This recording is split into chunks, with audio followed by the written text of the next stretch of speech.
안녕하십니까? 본 영상에서는 장애와 장애인 건강권에 대해 말씀드리겠습니다.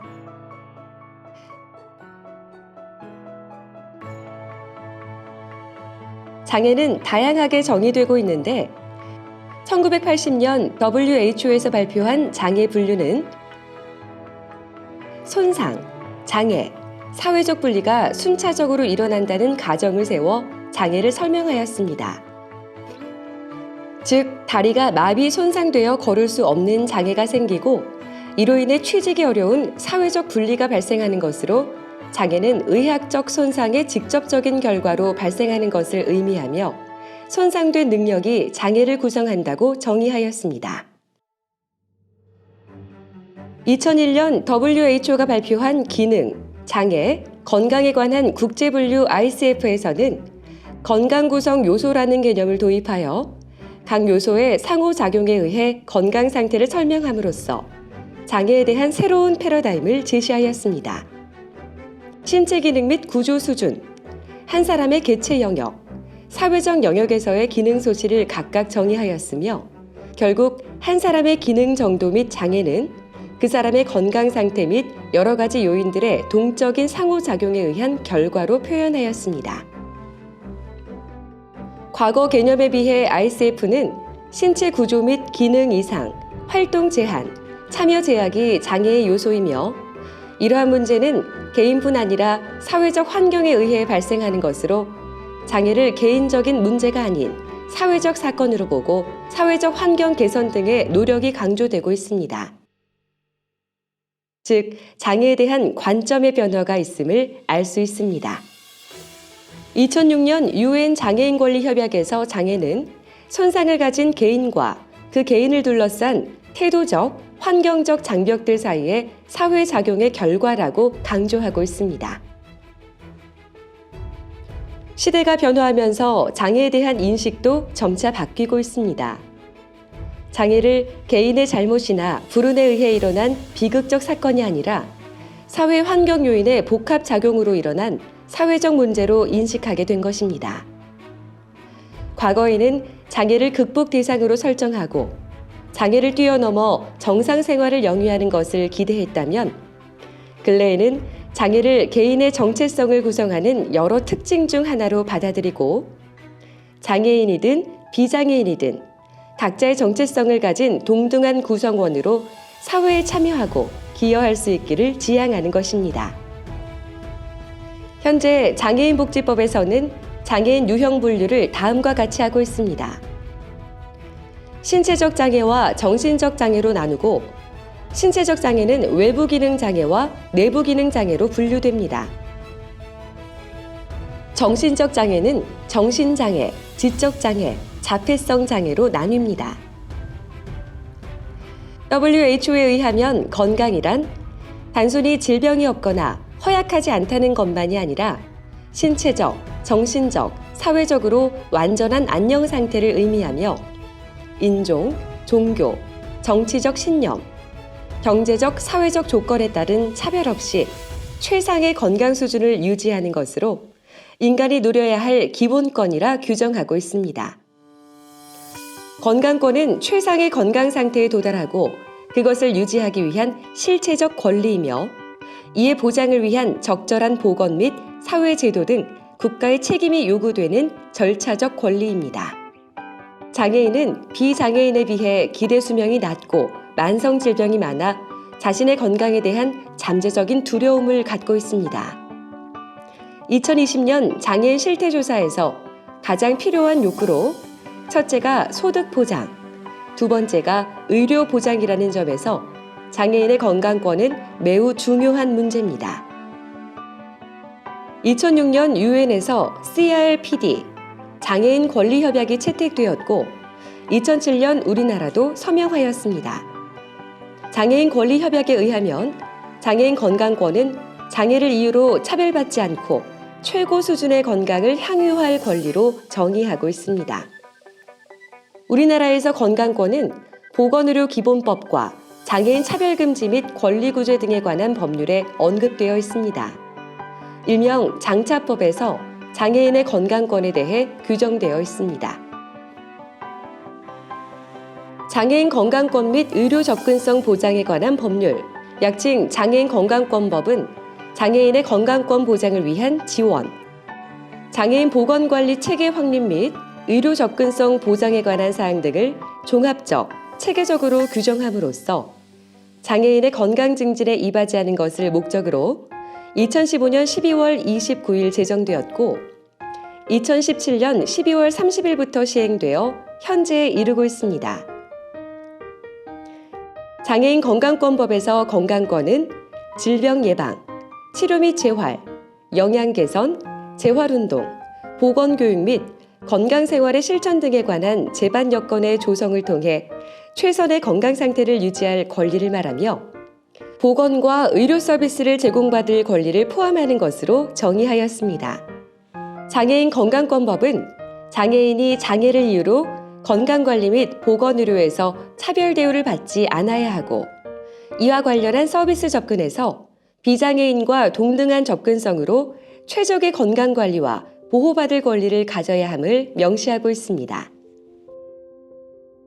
이를 위해 장애인, 비장애인 간 유형에 따른 장애인 간의 건강 격차 해소, 보건의료 서비스 이용 격차 해소와 지역사회 복귀를 위한 지원 강화 및 지역사회 인프라 확충이 장애인 건강권법의 주요 목표입니다. 장애인 건강권법의 기본 이념은 제2조에 잘 나타나 있습니다. 내용을 살펴보면 장애인은 1. 최적의 건강관리와 보호를 받을 권리를 가진다. 2. 장애를 이유로 건강관리 및 보건의료에 있어 차별 대우를 받지 아니한다. 3. 건강관리 및 보건의료 서비스의 접근에 있어 비장애인과 동등한 접근성을 가질 권리를 가진다는 내용입니다. 장애인 건강권법은 왜 만들어졌을까요?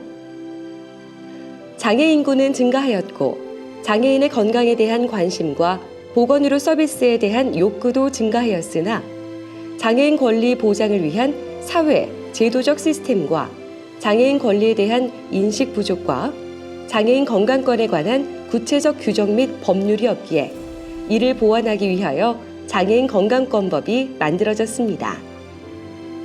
장애인이 보건의료 서비스를 이용하거나 건강검진을 받지 못하는 이유는 접근성에 관한 어려움이 주를 이루는 것으로 확인되었습니다. 장애인 건강권을 위한 접근성은 의료 서비스 환경 안에서 차별받지 않을 권리를 의미합니다. 이러한 접근성은 크게 세 가지로 나눠집니다. 첫째로 경제적 접근성, 두 번째로 물리적 접근성, 마지막으로 문화적 접근성입니다. 장애인의 보건의료 서비스 접근성에 있어서는 장애 유형별 또는 중증도에 따라 느끼는 불편함에는 차이가 있을 수 있습니다. 그러면 보건의료 서비스 접근성 제한의 해결 방법으로는 어떤 것이 있는지 살펴보도록 하겠습니다. 경제적 접근성 미흡의 해결 방안으로는 의료비를 지원하는 방법이 있습니다.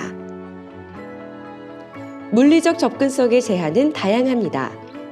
병원까지 이동을 위한 교통체계 미흡, 수단 확보의 어려움, 기관 내 장애인 주차구역 확보 미비, 장애인 편의시설, 장애인 화장실, 경사로의 부족 및 부재, 검진실이나 진료실 내부가 협소하거나 엘리베이터가 없는 경우로 인해 휠체어 이용이 불편하거나 장애인용 측정 검사 장비가 부족한 경우, 접수대가 너무 높거나 접근성이 떨어져 있어 휠체어를 탄 장애인이 이용하기 어려움 등이 있습니다. 물리적 접근성 미흡의 해결 방안으로는 장애인의 이동권 보장, 장애 편의 의료시설 보완 및 확충이 있습니다. 마지막으로 문화적 접근성 미흡입니다. 장애인들은 의료 종사자들의 장애에 대한 이해가 부족하여 상처받는 경우가 종종 있다고 이야기합니다. 장애별 특성에 대한 이해 부족으로 인해 부작용이 발생할 수 있고 건강검진의 내용이 비장애인 중심으로 이루어지고 있어 장애인의 특화된 검진 욕구를 충족하지 못하며 다수의 장애인들이 의료진과의 의사소통에 어려움을 겪고 있습니다. 병원 내 보완 대체 의사소통 기기 및 프로그램이 미비한 상황입니다. 이러한 문화적 접근성 제한에 대한 해결 방법으로 의료기관 종사자를 대상으로 장애 이해 및 인식 교육이 필요합니다.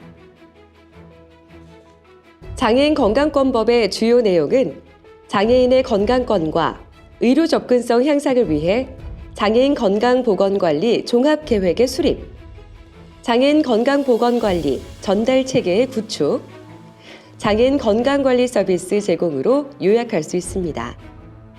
종합계획은 5년마다 수립해야 하고 건강보건관리 전달 체계를 위해 중앙 및 지역 장애인 보건의료센터를 설치하고 보건소의 지역사회 재활 사업을 지원하며 재활의료기관, 권역재활병원, 공공어린이 재활병원 지정 등 회복기 의료 전달 체계를 구축하며 장애인 건강주치의, 장애인 건강검진 등을 통해 맞춤형 건강 서비스를 제공하는 것입니다.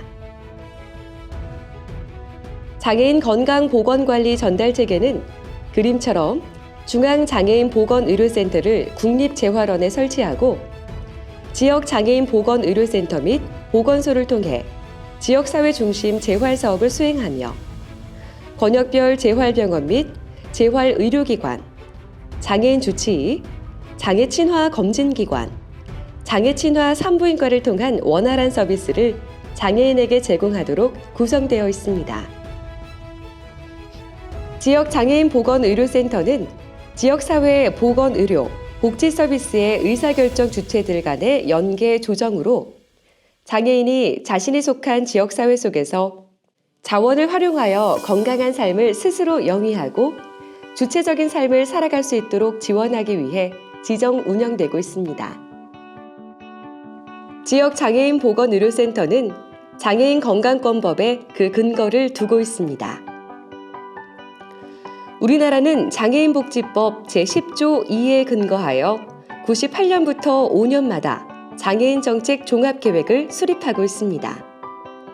2023년 3월 발표된 제6차 장애인 정책 종합계획에서 지역사회 기반 장애인 보건의료 체계 강화와 여성장애인 지원 확대 및 차별 해소를 위해 중앙 및 지역 장애인 보건의료센터의 역할을 언급하고 있습니다.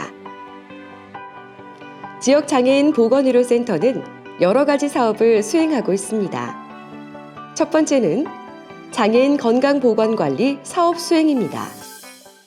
중앙장애인 보건의료센터, 지역장애인 보건의료센터, 보건소를 연결하는 장애인 건강보건관리 전달체계를 구축하여 보건소 지역사회 중심 재활사업을 확충하고 지역사회 보건의료자원 네트워크를 구축하고 지역 내 보건의료, 복지서비스 체계 구축을 위해 지역장애인 보건의료센터가 중심적 역할을 수행하며 장애인의 통합 건강관리 서비스 제공을 위한 기반을 마련하는 것입니다. 두 번째는 임신 여성장애인을 등록 관리하며 안전한 임신 유지, 출산이 이루어지도록 연계 지원하며 생애별 여성장애인의 건강관리 교육을 시행하는 것입니다. 세 번째는 지역 내 장애인에게 필요한 의료 서비스를 직접 제공하거나 연계하는 것입니다. 네 번째는 지역 내 장애인과 그 가족에 대한 건강교육을 시행하고 의료 종사자와 장애인을 대상으로 장애인 건강권에 대한 교육을 시행하는 것입니다.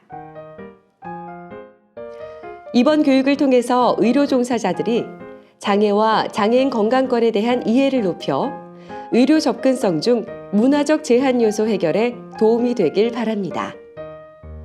본센터는 2021년 7월 광주광역시로부터 전남대학교 병원이 지정되었고 2022년 2월 24일 개소하여 현재에 이르고 있습니다.